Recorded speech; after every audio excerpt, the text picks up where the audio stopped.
tidak orang tua karena seolah orang tua mengerti segalanya ya, seolah orang tua itu pinter ya, sudah pernah menjalani ya, sehingga dia seringnya menghakimi, memutuskan sendiri tanpa belajar dari anak.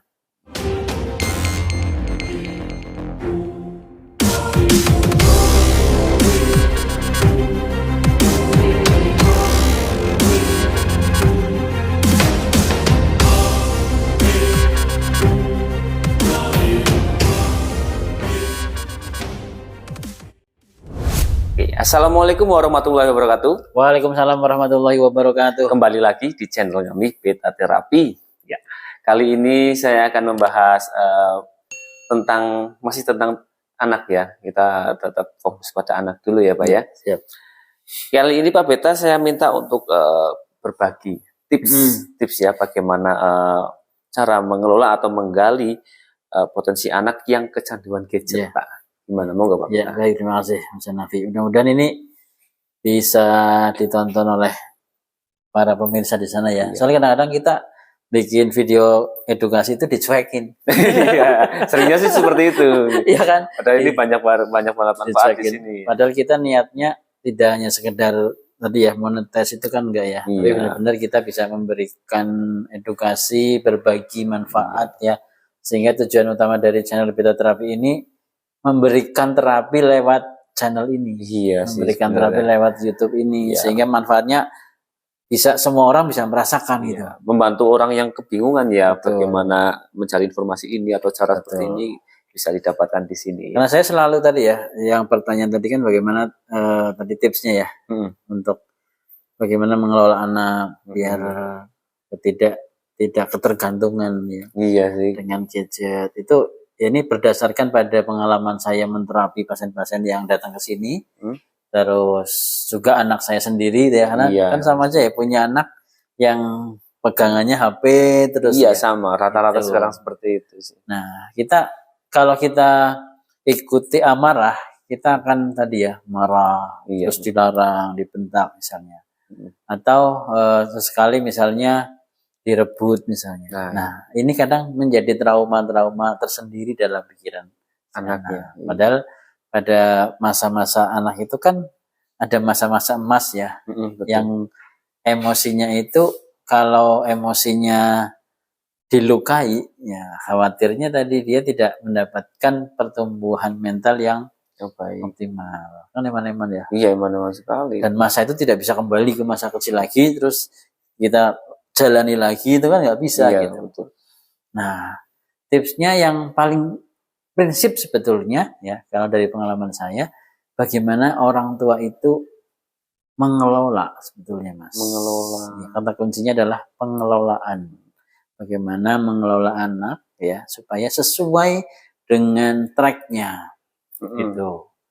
Nah, ini untuk mengelola ini kan butuh tahapan ya. Iya betul. Karena mengelola itu berarti pertama kita harus punya tujuan atau dalam bahasa yang lain outcome. Kita harus punya gambaran kayak apa sih yang pengen dicapai ke depannya. Kita bentuk anak seperti apa. Betul. Gitu ya. Dalam keluarga ataupun khususnya anak tersebut. Ini mau seperti apa, itu outcome awal harus ditetapkan. Jadi kalau saya menterapi, saya pertama kali menanyakan apa sih yang diinginkan dari sesi ini. Jadi kalau misalnya seorang anak itu kecanduan game, nah orang tua ini harus bisa menentukan outcome awalnya apa. Nah setelah dia sudah bisa menentukan outcome awal, nah kita harus tadi belajar dari anak-anak. Belajar dari anak-anak.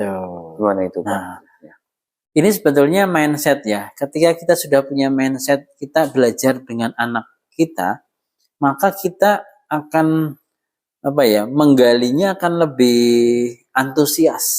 Iya, betul sekali. Punya rasa penasaran yang tinggi gitu.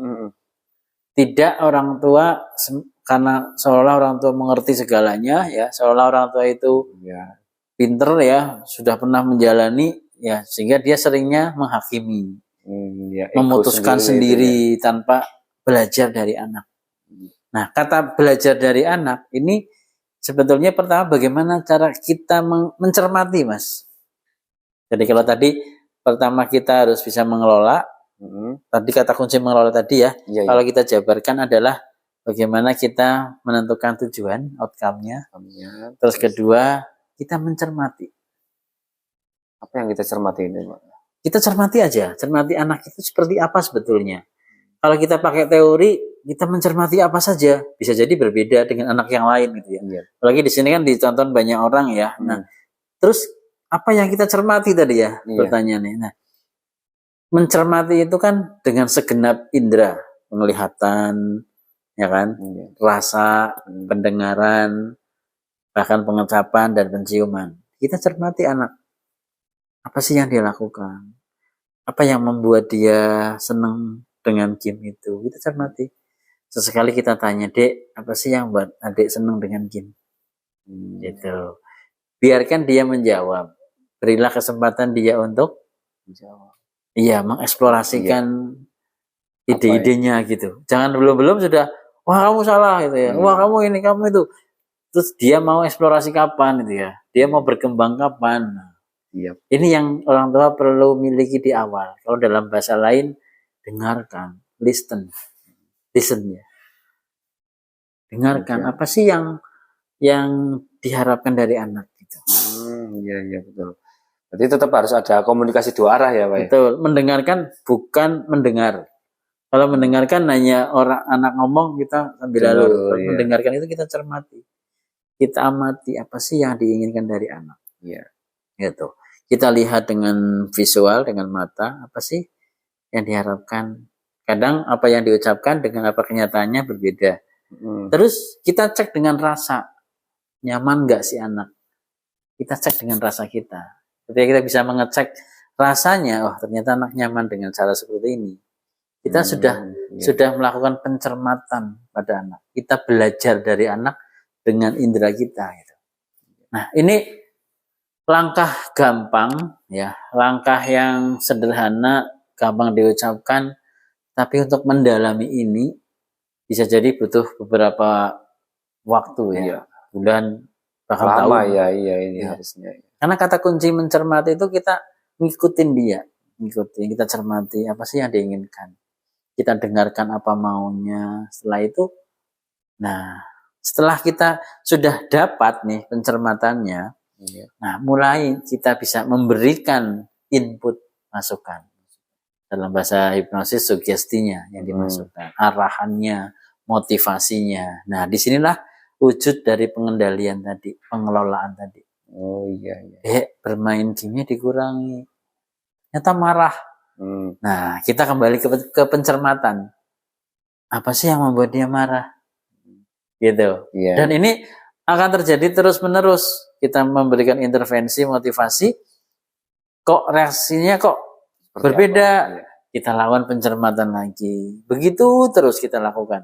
Sehingga pengelolaan tadi tidak berdasar pada otorisasi dari orang tua. Mentang-mentang orang tua otoriter, nggak boleh ini, itu, dan lain-lain. Nah ini yang kadang-kadang menjadikan seorang anak itu tidak mempunyai kemampuan yang besar, tapi ide orang tua yang ditanamkan. Yang masuk ke ide orang tua aja ya. Anaknya jadi terbatas berpikirnya. Ya, contohnya orang tua yang memaksakan anaknya biar ikut kejuaraan X misalnya, dipaksakan terus, dipicu terus. Kamu harus ikut ini. Padahal dia punya kemampuan yang lainnya. Gitu. Nah ini kembali ke pengelolaan tadi. Kalau pengelolaannya tepat, gambarannya adalah seperti kita mengendalikan kuda. Kalau kita naik kuda itu kan, kalau kita tegang, saya pernah naik kuda ya, tegang gitu. Kalau tegang itu kita rasanya mau jatuh kan, dan kita rasanya sakit badannya nggak bisa mengikuti irama kuda. Nah, kata pemandunya, Pak santai aja, relax, ikuti aja gerakan pinggulnya kuda gitu ya. Nah, saya mulai belajar, oh ternyata ini pengelolaan.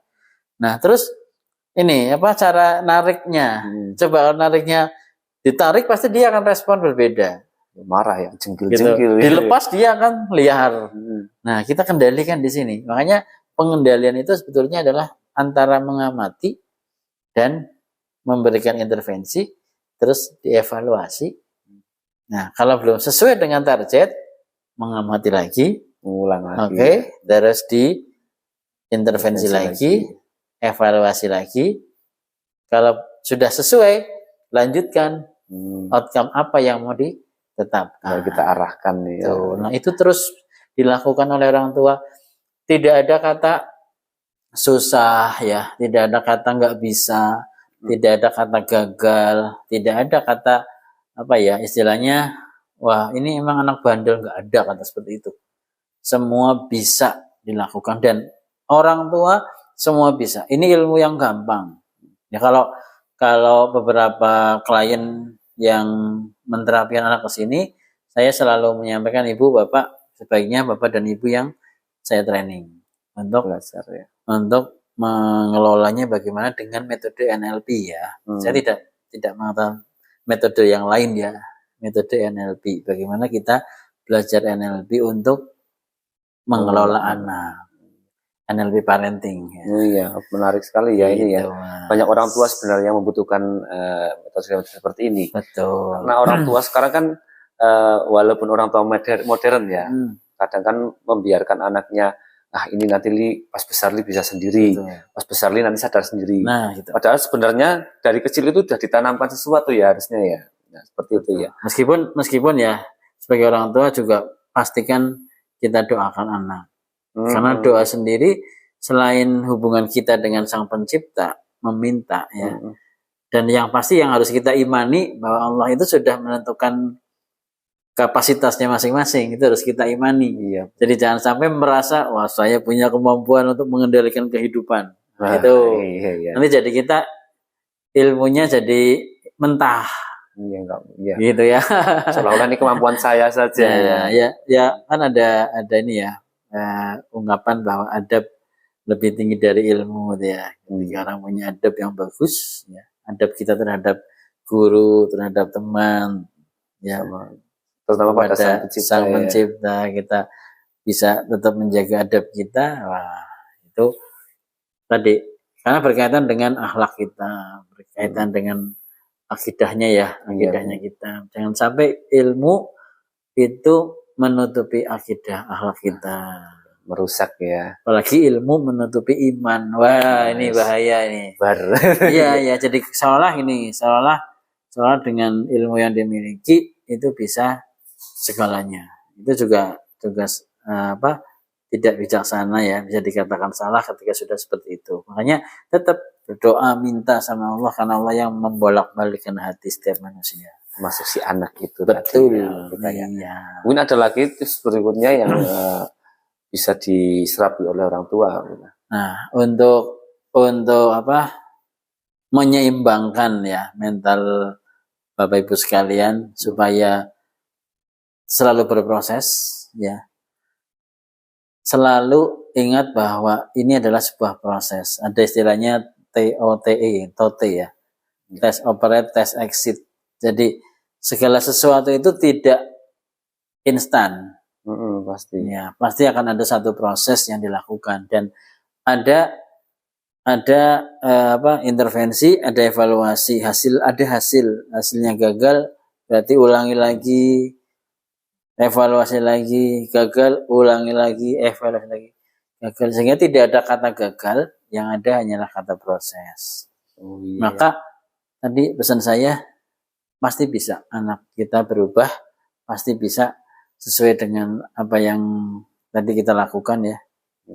Kita lakukan pengelolaan, insya Allah bisa. Dan pastikan tetap kita berdoa sama Allah supaya kita diberikan cara, diberikan petunjuk, dan anak juga diberikan hidayah. Ya. Seperti itu. Butuh sabar sekali ya berarti. Betul. Ini kan aset ya. Jangan sedikit dibawa ke terapis. Bawa ke terapis ya senang sih saya terapis. Ya kan? Iya sih. Kan senang aja, tapi kan wah ini kalau kayak gini terapisnya jadi ngurusin anak orang terus gitu ya. Iya. Iya. Gak ada yang instan ya Pak Beta. Betul. Mie yang katanya instan aja ada prosesnya ya. Apalagi hal seperti ini ya. Ya terima kasih Pak Beta untuk tips-tipsnya atau trik-triknya untuk orang tua di sana. Silakan Anda coba ini cara-cara seperti ini, semoga berhasil, dan kalau memang belum berhasil bisa konsultasikan ke Pak Peta bagaimana caranya gitu ya Pak Peta ya. Siap. Kontak personnya ada ya di bawah ya? Ada. Ya. Itu datang langsung juga boleh ya? Oh ya boleh sekali ya Pak ya. Iya. Ya terima kasih teman-teman di sana.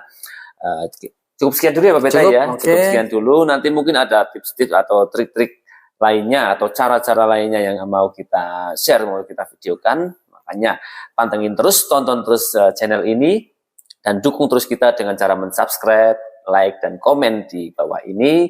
Kalau suka dengan video ini, silahkan share ke teman-teman kalian. Ya, terima kasih Pak Peta. Terima kasih. Assalamualaikum warahmatullahi wabarakatuh. Waalaikumsalam warahmatullahi wabarakatuh.